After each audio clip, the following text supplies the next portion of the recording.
Snow crunched under boots, marking the only sound in a world that had forgotten Ivy Sterling existed.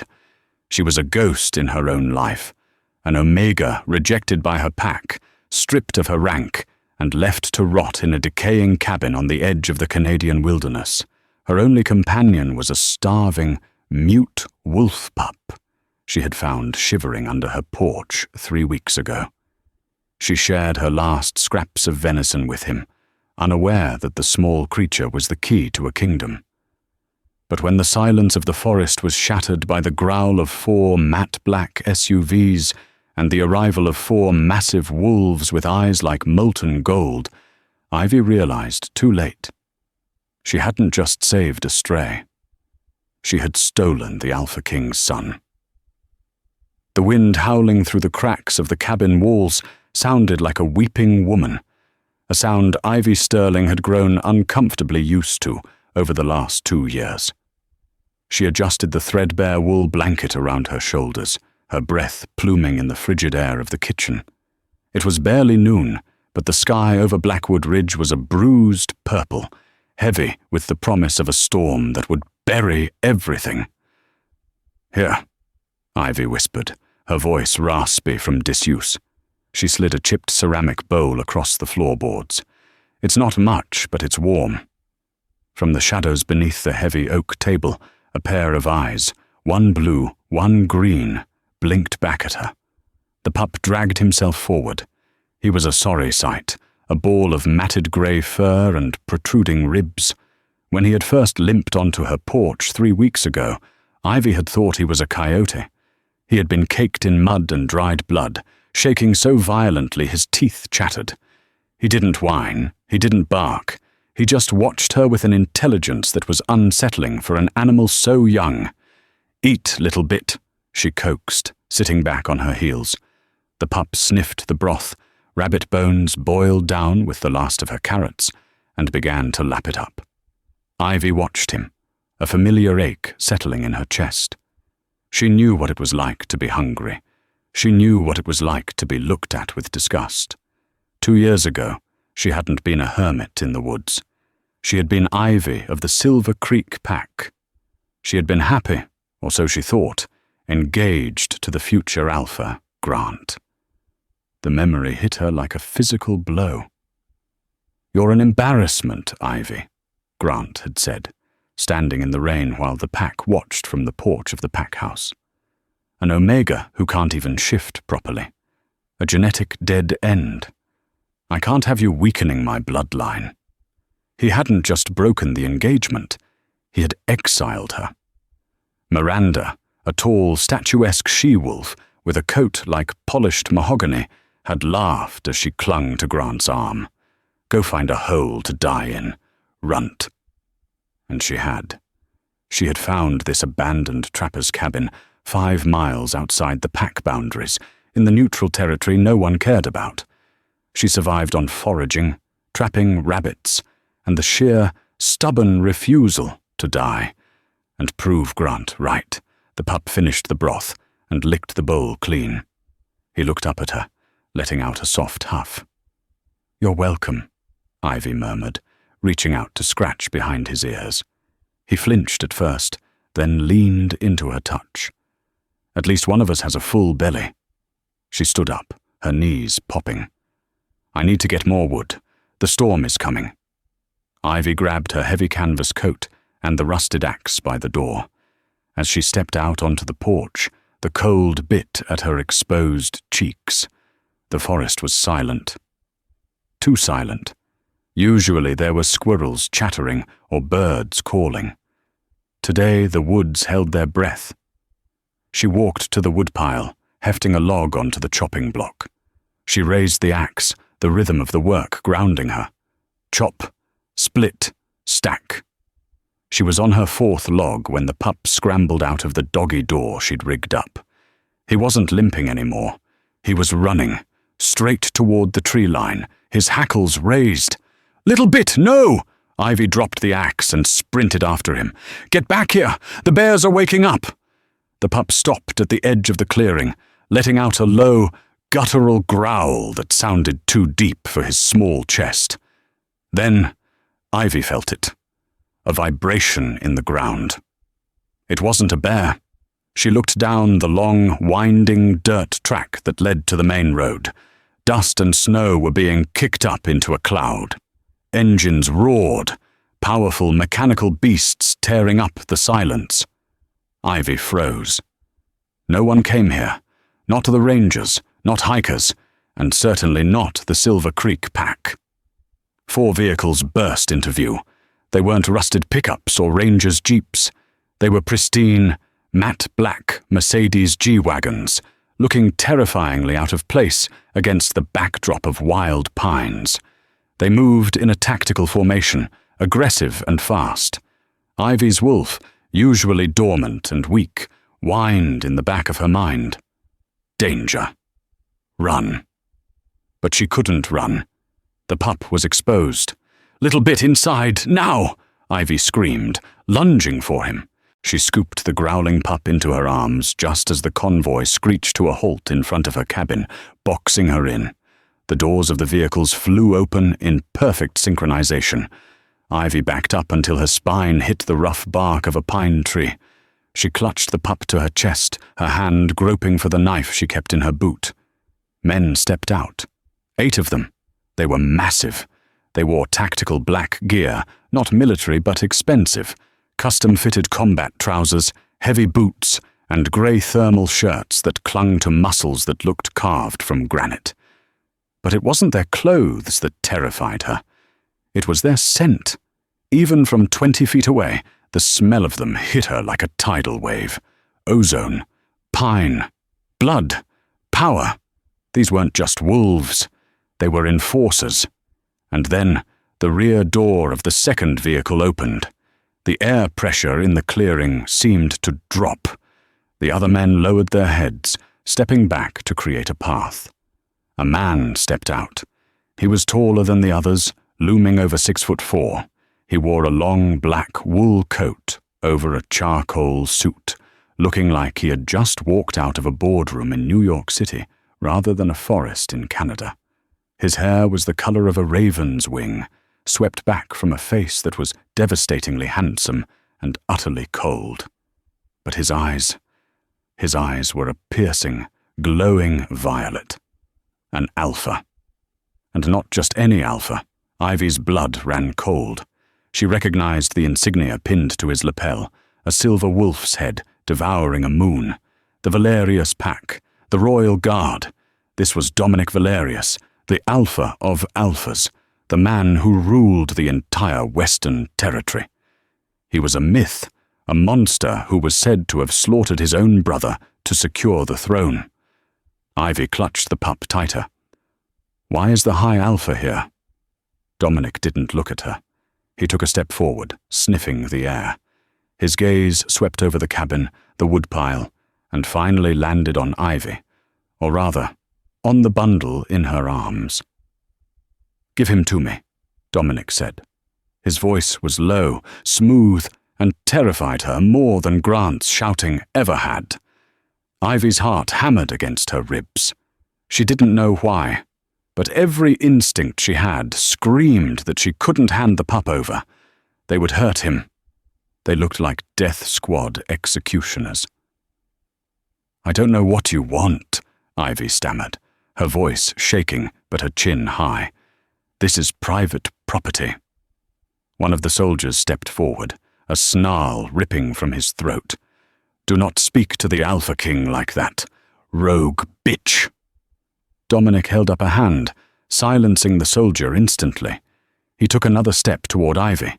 The snow melted beneath his Italian leather boots. "I will not ask twice," Dominic said, his violet eyes locking onto hers. The weight of his alpha command crashed down on her shoulders, forcing her knees to buckle. "Hand over the wolf." The pup in her arms suddenly stopped growling. He wiggled, pushing his head out of her coat. He looked at the terrifying Alpha King, blinked his mismatched eyes, and let out a small, sharp bark. Dominic's stony expression shattered. For a split second, Ivy saw raw, bleeding agony in his eyes. "Leo," the king whispered. Ivy stood paralyzed against the tree, the freezing wind whipping her hair across her face, but she couldn't feel the cold anymore. The adrenaline coursing through her veins was molten hot. "Leo?" She looked down at the scruffy, matted creature she had been calling Little Bit, the pup she had nursed back to health with bone broth and shared body heat. Dominic Valerius, the most feared predator in the continent, fell to his knees in the slush. It was a shocking display of vulnerability that made his soldiers shift uncomfortably.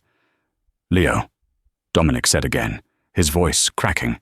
He held out a hand, palm up. "Come here, son." Son. The world tilted on its axis. Ivy felt the blood drain from her face. She hadn't been feeding a stray. She had been harboring the heir to the Valerius throne, the missing prince whose disappearance 6 months ago had dominated every shifter news network. Everyone thought he was dead. Kidnapped by rebels, killed by hunters. The pup, Leo, didn't run to his father. Instead, he whined and burrowed deeper into Ivy's coat, burying his wet nose in the crook of her neck. Silence descended on the clearing. It was heavy, suffocating. Dominic's eyes shifted from his son to Ivy. The vulnerability vanished, replaced by a cold, calculating rage that made Ivy want to dig a hole and die in it. "Why?" Dominic said, rising slowly to his full height. "Does my son smell like you?" Ivy swallowed hard. "I found him," she whispered. 3 weeks ago. He was starving, freezing. I didn't know who he was." "You expect me to believe that?" The soldier who had snarled earlier stepped forward again. His name tag read, "Voclin."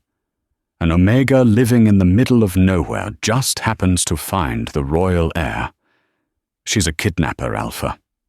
Let me take her head." Voclin began to shift. His bones cracked, his jaw elongating, black fur sprouting along his spine. "No!" Ivy screamed. She turned her back to them, shielding the pup with her own body. "I didn't steal him! I saved him!" "Stand down, Voclin," Dominic ordered. The command was quiet, but struck like a whip. The soldier froze mid-shift, whimpering as he forced his body back into human form. Dominic walked toward Ivy. He moved like a predator, stalking cornered prey. He stopped inches from her.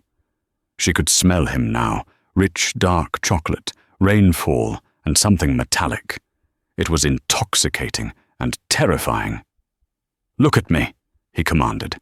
Ivy forced her eyes up past the expensive suit to the face that launched 1,000 nightmares. Up close, he was even more devastating. A scar ran through his left eyebrow, giving him a jagged edge. "Give me my son," he said softly. Ivy's hands were trembling, but she slowly unwrapped her coat. She kissed the top of the pup's head. "Go on, little bit. It's okay. That's your dad." Leo looked at her, then at Dominic. Slowly, hesitantly, the pup crawled from her arms into Dominic's. As soon as Dominic held the small wolf, the tension in the Alpha's shoulders collapsed. He buried his face in the dirty, matted fur, inhaling deeply. "I thought I lost you," he murmured, oblivious to the soldiers watching.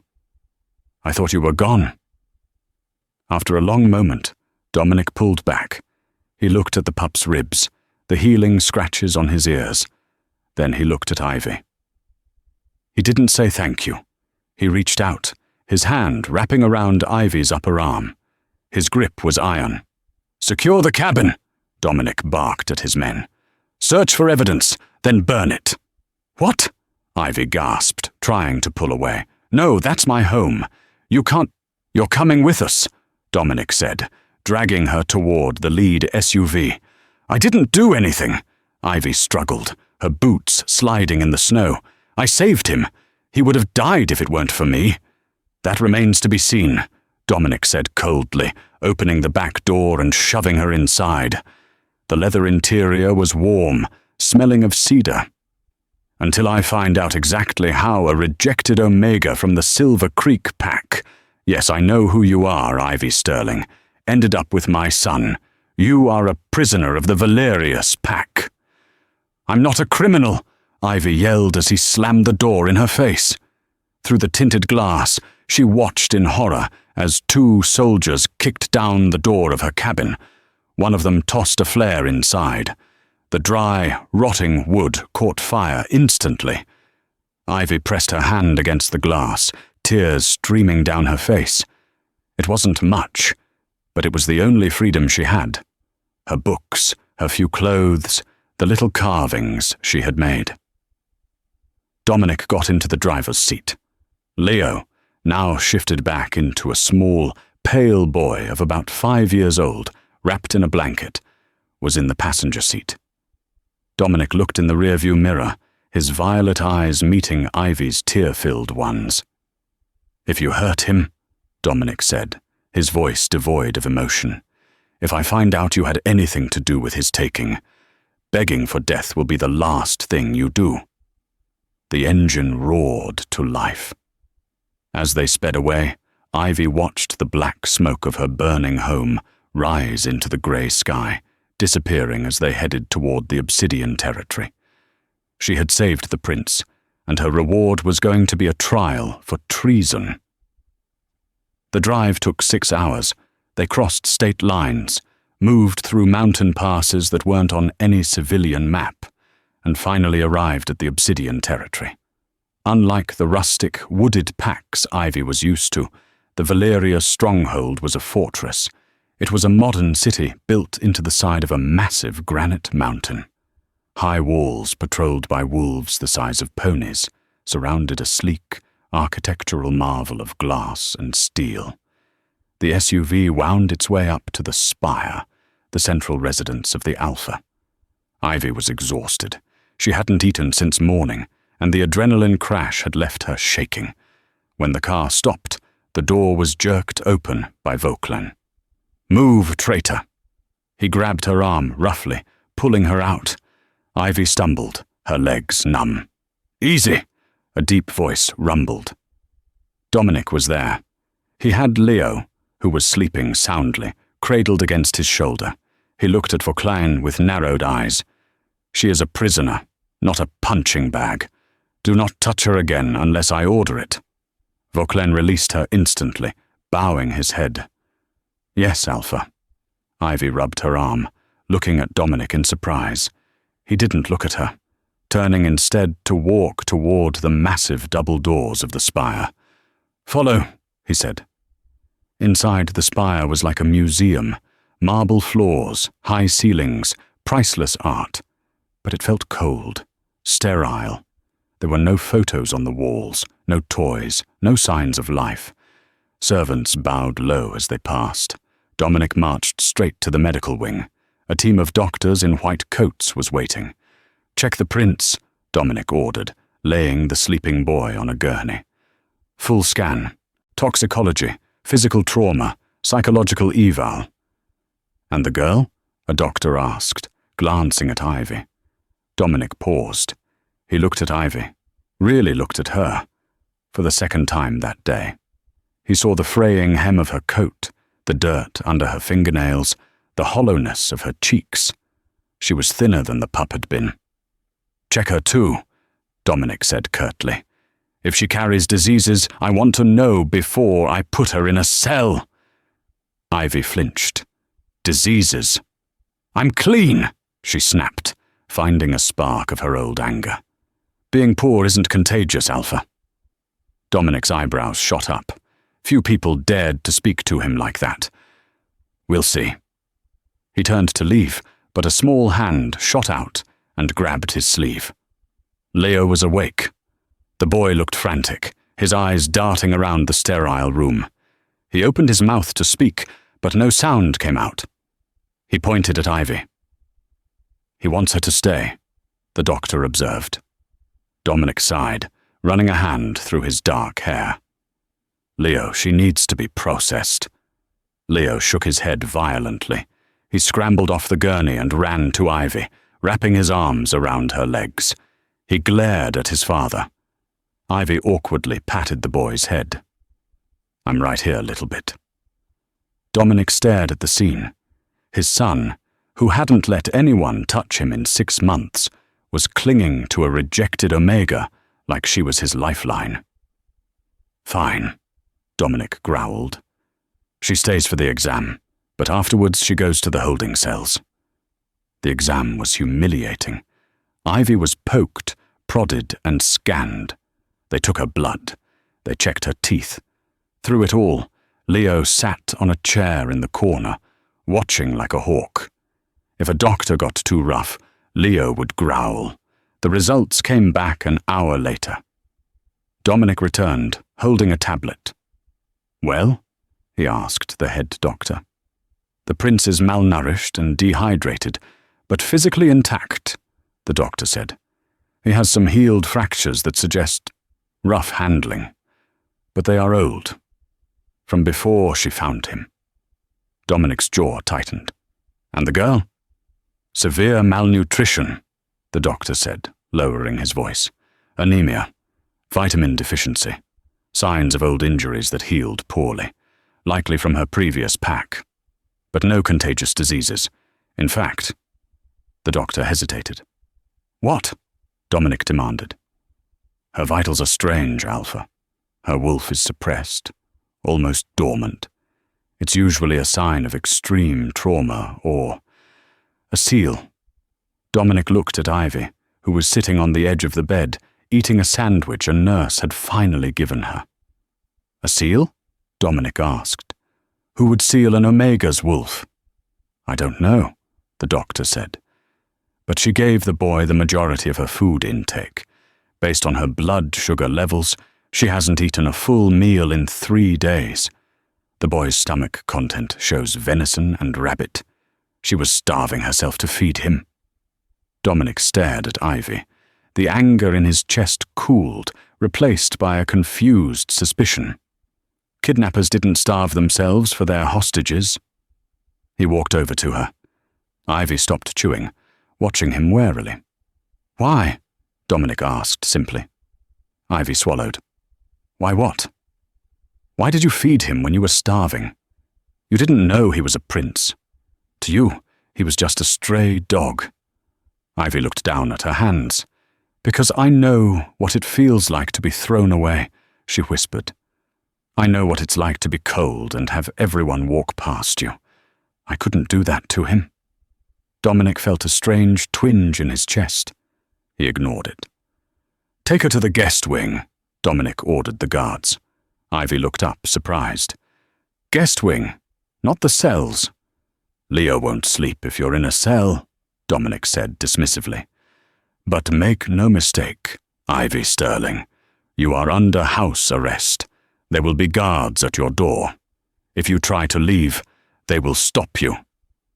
As the guards escorted Ivy out, Leo tried to follow, but Dominic caught him up in his arms. "She's just down the hall, Leo," Dominic promised the squirming boy. "Daddy needs to talk to you." Once they were alone, Dominic sat on the edge of the gurney with his son. The room was quiet. "Leo," Dominic said gently, "I need you to tell me. Did she take you? Did she hurt you?" Leo shook his head vigorously. "No." "Then who did?" Dominic asked, his voice darkening. "Who took you from the playground that day?" Leo's eyes widened with fear. He raised a trembling hand and made a shape in the air, a circle with a line through it. Dominic frowned. He didn't understand. Then Leo reached for the tablet Dominic had been holding. He opened the drawing app. With clumsy fingers, he drew a picture. It was a wolf. A brown wolf. Dominic felt a chill. The Silver Creek pack, Ivy's old pack, was known for their brown wolves. Leo drew 2 stick figures. One was the brown wolf, the other... Leo hesitated. Then he drew a figure with long hair. He colored the hair red. Dominic's heart stopped. There was only one person in the inner circle of the royal court with red hair. His own sister, Lady Thorne. Leo pointed at the red-haired figure. then made a slashing motion across his throat. Dominic stared at the drawing. His sister had orchestrated the kidnapping, and she had used the Silver Creek pack to do it, which meant Ivy Sterling wasn't a villain. She was the only innocent person in a web of treason, and Dominic had just burned her house down. The guest wing was a gilded cage, the sheets were silk, the floors were heated marble, and a massive balcony overlooked the snow-capped peaks of the Obsidian Territory. Yet to Ivy, it felt no different than the drafty cabin. She was trapped. She had showered, scrubbing the soot and grime of the last 2 years from her skin. Looking in the floor-length mirror, she barely recognized herself. She was pale, her collarbones sharp enough to cut glass, her ribs visible beneath the oversized silk robe the staff had left. But her eyes, hazel-flecked with gold, were fierce. They were the eyes of a survivor. A heavy knock echoed on the door. Ivy stiffened. "Come in." The door opened and Dominic walked in. He had shed his suit jacket, his dress shirt unbuttoned at the collar, sleeves rolled up to reveal forearms corded with muscle. He looked tired. The invincible Alpha King looked like a man carrying the weight of the world. He didn't come alone. Leo was clinging to his leg like a shadow. As soon as the boy saw Ivy, he abandoned his father and sprinted across the room, burying his face in Ivy's robe. "Hey, little bit," Ivy whispered, dropping to her knees to hug him. "Did you eat?" Leo nodded, pointing to his tummy.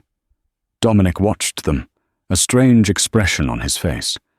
It was a mixture of gratitude and suspicion. He closed the door and locked it. "We need to talk," Dominic said, his voice low. "And you need to listen very carefully, Ivy Sterling, because your life depends on it." Ivy stood up, keeping a protective hand on Leo's shoulder. "You burned my house down.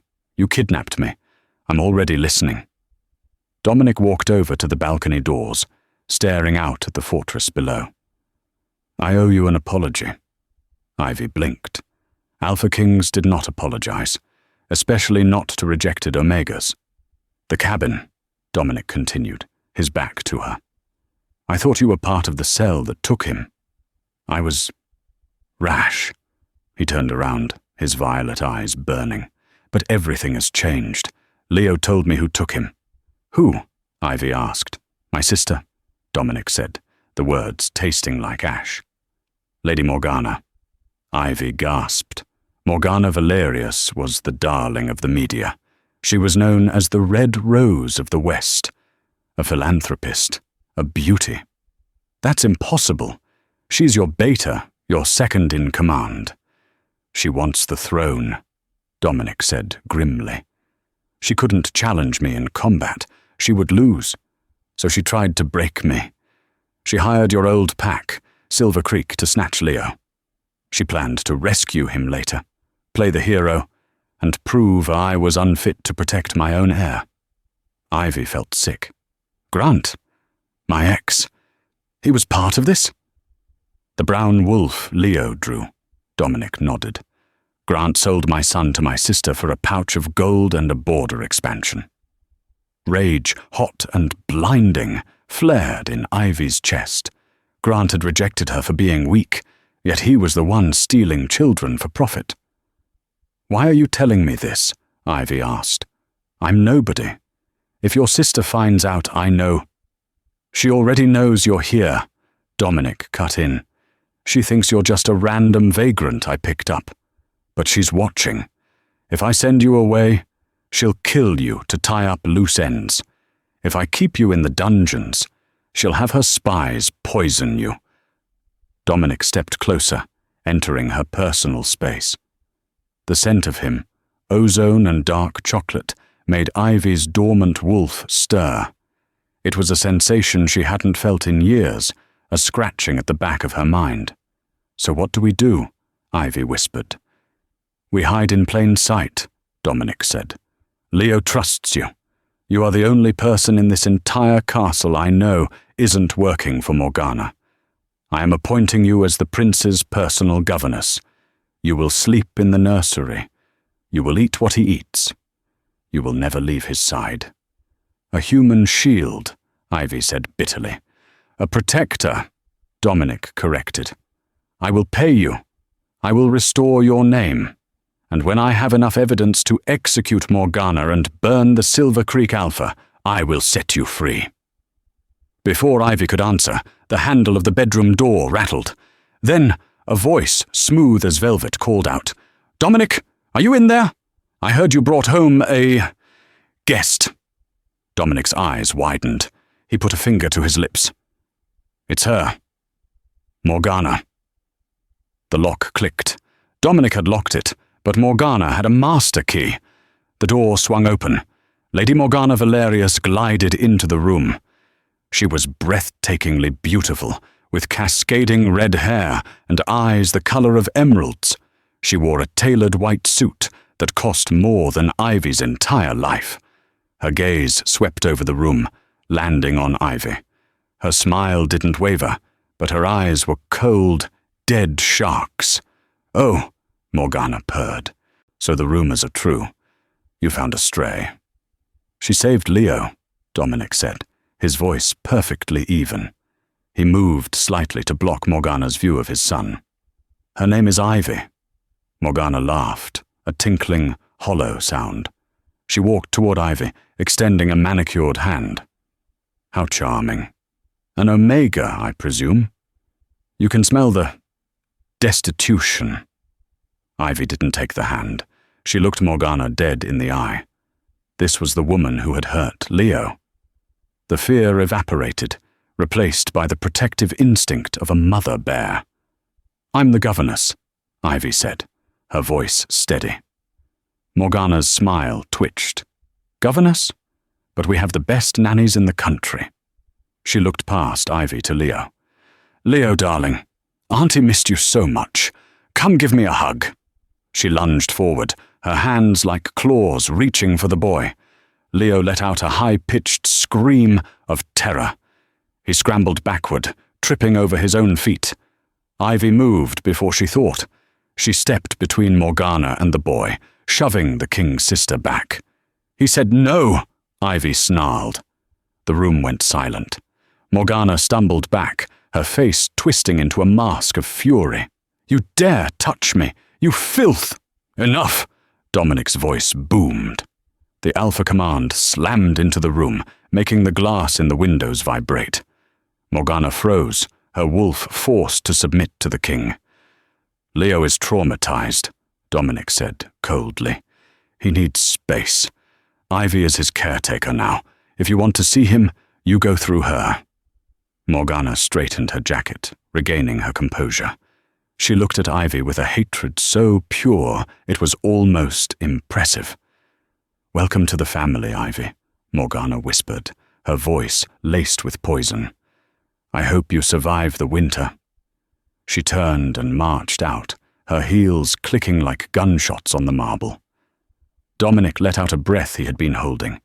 He looked at Ivy with new respect. "You just shoved the most dangerous woman in the West," he said. Ivy's hands were shaking, but she crossed her arms. She scared him. Dominic looked at her for a long moment. Then, surprisingly, the corner of his mouth ticked up. A smile. It transformed his face from terrifying to devastatingly handsome. "We have the Blood Moon Gala in 2 days," Dominic said. "Morgana will make her move there. And to make matters worse, I've invited the Silver Creek pack." Ivy froze. "Grant is coming here." "I need them here to trap them," Dominic said. "But don't worry, you won't be the rejected Omega in rags anymore." He reached out, his thumb grazing her jawline. The touch sent a jolt of electricity straight to Ivy's heart. "By the time the gala starts," Dominic vowed, "you will look like a queen." The ballroom of the spire was a cavern of crystal and light. Chandeliers the size of cars hung from the ceiling, casting a golden glow over the hundreds of guests. The air was thick with the scent of expensive perfume, champagne, and the underlying musk of powerful wolves. Every alpha from the Western Alliance was here. Dominic stood at the top of the grand staircase, looking regal in a tuxedo of midnight blue. But his eyes kept darting to the archway where Ivy was waiting. He had sent his personal styling team to her. He had given them one instruction: make them regret it. Music swelled, a live orchestra playing a waltz. Announcing, the herald boomed, His Majesty, King Dominic Valerius, and his guest, Mistress Ivy Sterling. A hush fell over the crowd. Ivy stepped out. She was unrecognizable. The styling team had worked miracles, but the beauty was all hers. They had just polished the diamond. She wore a gown of shimmering silver silk that clung to her curves like liquid moonlight. It was backless, showing off the smooth, pale skin of her spine. Her dark hair was swept up in an intricate braid woven with sapphires. She didn't look down. She didn't cower. She walked with the grace of a woman who had survived hell and walked out the other side. Dominic offered her his arm. "Breathe," he murmured as she took it.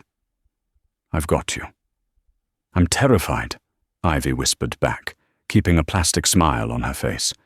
"Everyone is staring." "Let them stare," Dominic said, pulling her close as they descended the stairs. They've never seen a miracle before. At the bottom of the stairs, the crowd parted. "Alpha Valerius!" A booming voice broke the mood. Ivy's blood turned to ice. She knew that voice. Grant. The Alpha of Silver Creek strode forward. He looked older than Ivy remembered, his face puffy, his eyes bloodshot. Beside him was Miranda, looking gaudy in a dress that was too bright and too tight. Grant stopped dead when he saw Ivy. His jaw literally dropped. "Ivy," he choked out. "Is that you?" Ivy tightened her grip on Dominic's arm, borrowing his strength. She looked at the man who had ruined her life, the man she had thought she loved. He looked small now, pathetic. "Hello, Grant," she said coolly. Miranda looked like she had swallowed a lemon. "What is this?" she hissed. "Why is the runt dressed like that? Why is she with the king?" Dominic stepped forward, shielding Ivy. His aura flared, dark and oppressive, forcing Grant and Miranda to bow their heads slightly. "Ivy is the savior of my son," Dominic announced, loud enough for the surrounding circle to hear. "She is under my personal protection.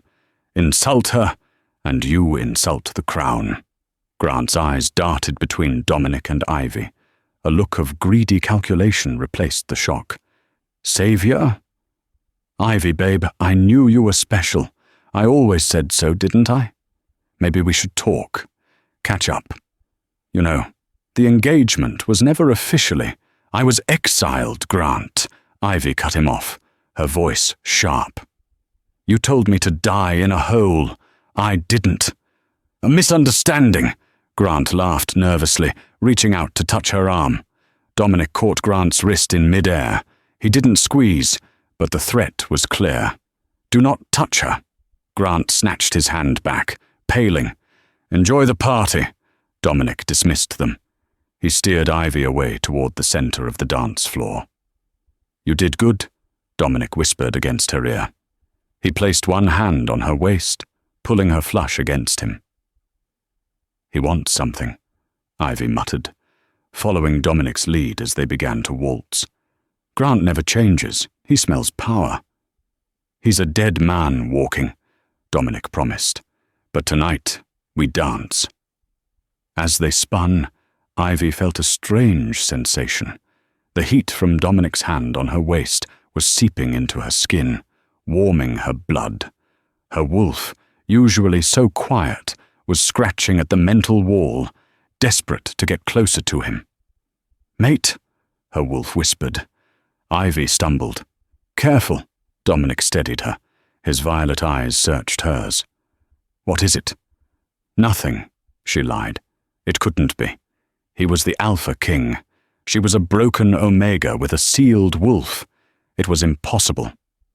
Across the room, standing by the champagne fountain, Lady Morgana watched them. Her green eyes narrowed. "She's a problem," Morgana muttered to the waiter standing beside her. "Shall I remove her?" the waiter asked. But it wasn't a waiter. It was Vauclain, the enforcer who had wanted to kill Ivy in the woods. He was loyal to the highest bidder, and Morgana paid better than the king. "Not yet," Morgana said.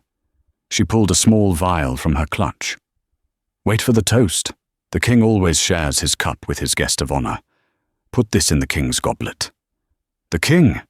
Vauclain hesitated. "That's treason." "It's a love potion, you idiot," Morgana lied smoothly. "It will just make him pliable. I need him to sign the territory transfer over to Silver Creek tonight. If he's distracted by the girl, he won't do it." Vauclain took the vial and vanished into the crowd. An hour later, the music stopped. Dominic tapped a spoon against his crystal glass. "A toast," Dominic announced. A waiter appeared with a golden goblet on a tray. Dominic took it. "To the future of the pack, and to my son, Leo, who is safe thanks to Ivy." He raised the goblet. He turned to Ivy, smiling. "Share with me?" It was a tradition. Sharing a cup meant trust. Ivy reached for the goblet, but as the cup moved closer to her face, her nose twitched. Because of her years in the wild, Ivy's senses were sharper than any city wolf's. She knew the smell of every poisonous berry, every toxic root in the forest. Under the smell of wine, there was a faint, sweet scent, like almonds and rot. Nightshade. Dominic was bringing the cup to his lips first. "No!" Ivy screamed. She didn't think. She slapped the heavy golden goblet out of the king's hand. It flew through the air, crashing onto the marble floor. The dark red wine splashed over Miranda's dress as she stood nearby. The ballroom went deathly silent. "You crazy bitch!" Miranda shrieked, looking at her stained dress. Dominic looked at Ivy, shock and anger warring on his face. "Ivy! What are you—" "Don't touch it!" Ivy gasped, pointing at the spilled wine. On the floor, where the wine was pooling, the marble was beginning to sizzle and smoke. The crowd gasped. It wasn't wine. It was acid mixed with nightshade concentrate. Lethal within seconds. Dominic stared at the smoking floor, then at Ivy. If she hadn't slapped it away, he would be dead. "Seal the doors!" Dominic roared, his voice shaking the chandeliers. "No one leaves!" Morgana stood in the shadows, her face pale. She had told Vauclain it was a potion. She hadn't expected him to use that. Or maybe she had. "She did it!" Miranda suddenly pointed a shaking finger at Ivy. "I saw her. She put something in his cup when you weren't looking. She tried to kill the king." "Liar!" Ivy shouted. "She's a Silver Creek exile!" Grant chimed in, sensing an opportunity to save his own skin. "She's vengeful. She tried to kill you, King Dominic." The guards began to advance on Ivy. Dominic stepped in front of her, his chest heaving. He looked at Grant, then at the smoking floor, and finally at Ivy. Her eyes were wide, filled with fear. But she didn't look guilty. She looked like the girl who had starved herself to feed his son. "Alpha." Vauclain stepped out from the crowd, feigning concern. "We found this in her pocket."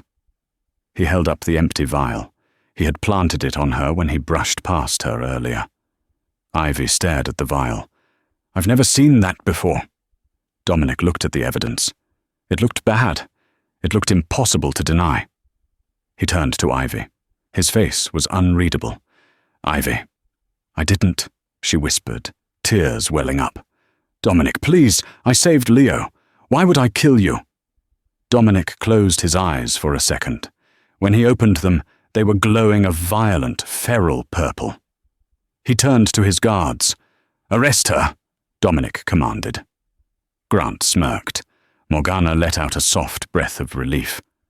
"But," Dominic added, his voice dropping an octave, "take her to my private quarters. not the dungeon." "Sire?" Vauquelin asked, confused. "And arrest him?" Dominic pointed a finger straight at Vauquelin. Vauquelin froze. "Me. I smelled the almond on your hands when you walked in," Dominic growled, his fangs descending. "And I saw you drop that vial in her pocket." Dominic lunged, grabbing Vauquelin by the throat and lifting him off the ground. "Now!" Dominic roared to the terrified room. "Someone is going to tell me exactly who ordered my death, or I will paint this ballroom with all of your blood."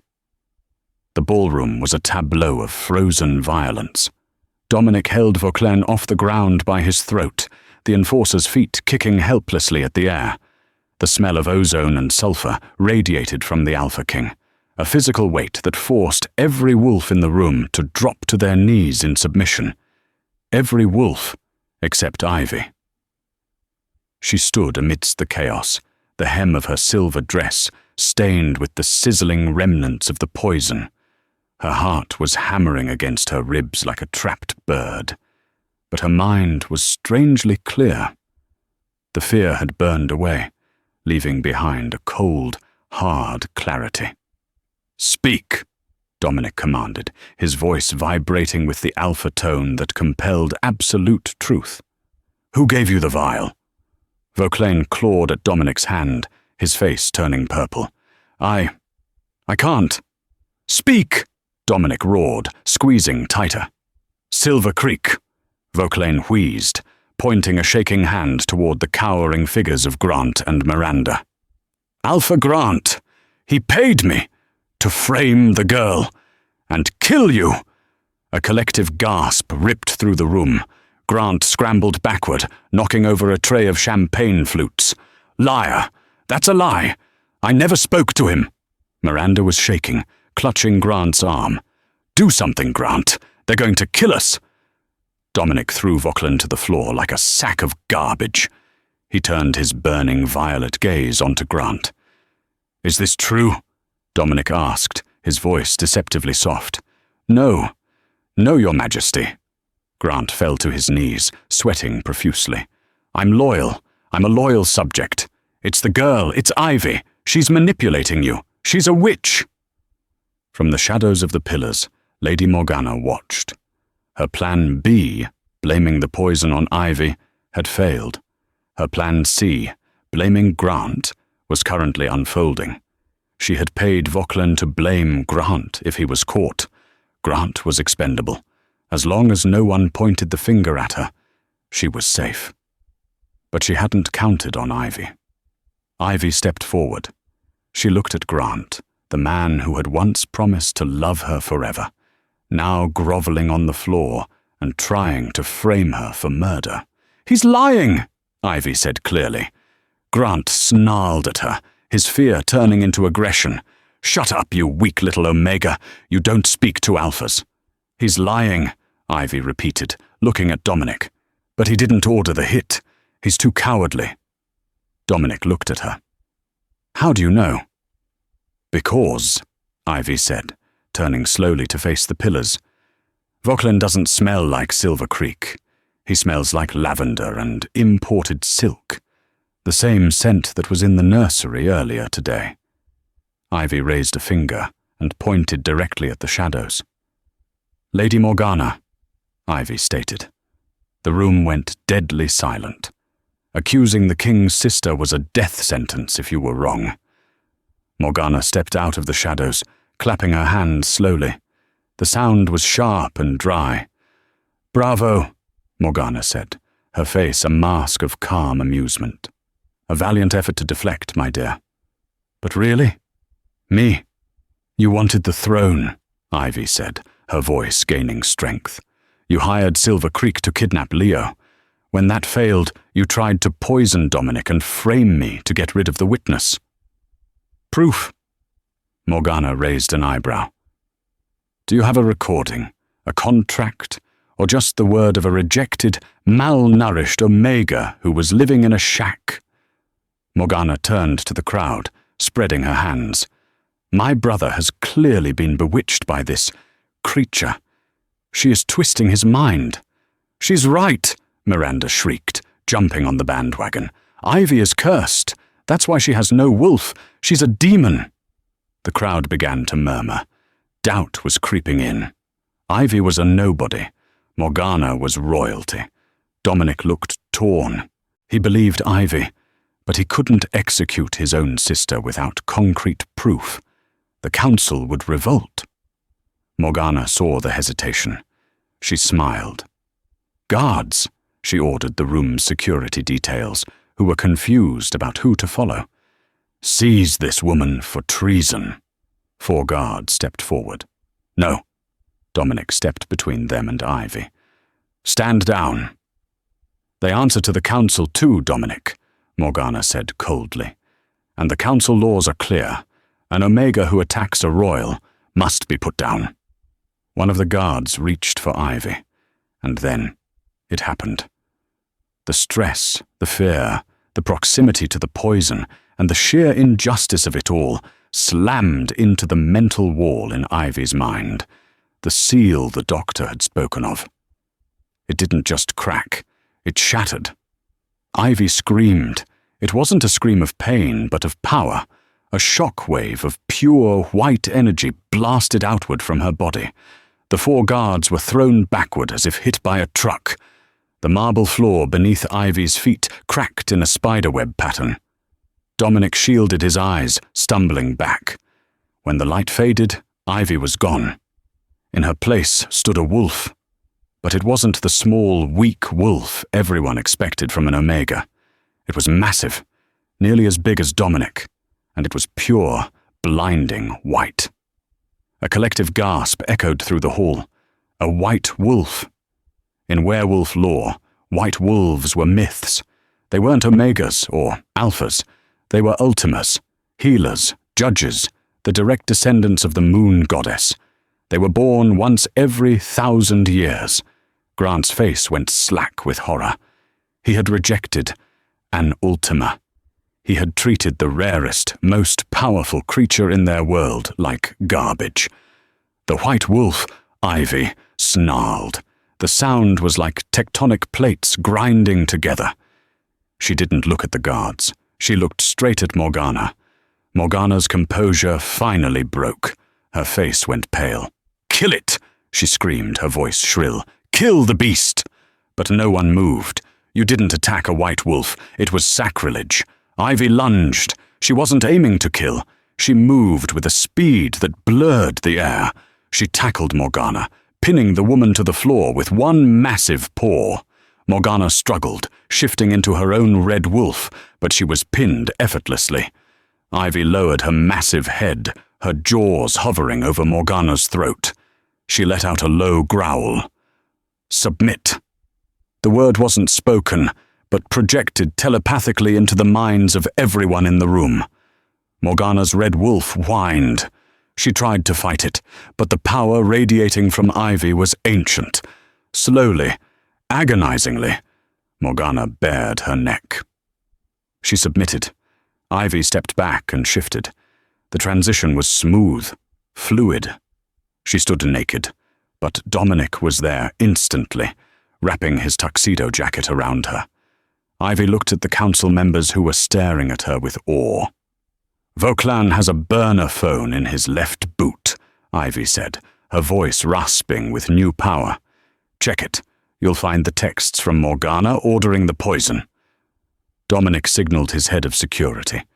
The guard ripped the boot off the unconscious Vauclin. He pulled out a slim black phone. "She's right, Your Majesty," the guard said, reading the screen. "It's all here. Use the nightshade. Make sure the girl takes the fall." Dominic turned to his sister, who had shifted back to human form and was weeping on the floor. "Morgana Valerius," Dominic said, his voice void of any brotherly love. "You are stripped of your rank. You are stripped of your name. You will rot in the obsidian dungeons until the day you die." Guards dragged the screaming woman away. Dominic turned to Grant and Miranda. Grant was on his knees, head bowed to the floor. Ivy, please, I didn't know. If I had known. If you had known I was powerful, You would have loved me, Ivy asked, pulling the jacket tighter around herself. That's not love, Grant. That's an investment. She looked at Dominic. Get them out of my sight. Take them, Dominic ordered. They will answer for their crimes of child trafficking and treason. As Grant was dragged away, screaming about how he was sorry, how he loved her, Ivy didn't even watch him go. She turned to Dominic. The adrenaline was fading. Her knees buckled. Dominic caught her, scooping her up into his arms bridal style. You're a white wolf, he whispered, staring at her in wonder. You're an Ultima. I'm just Ivy, she murmured, resting her head against his chest. I'm just tired. Sleep, Dominic commanded gently, carrying her out of the ruined ballroom. I've got you. I've always got you.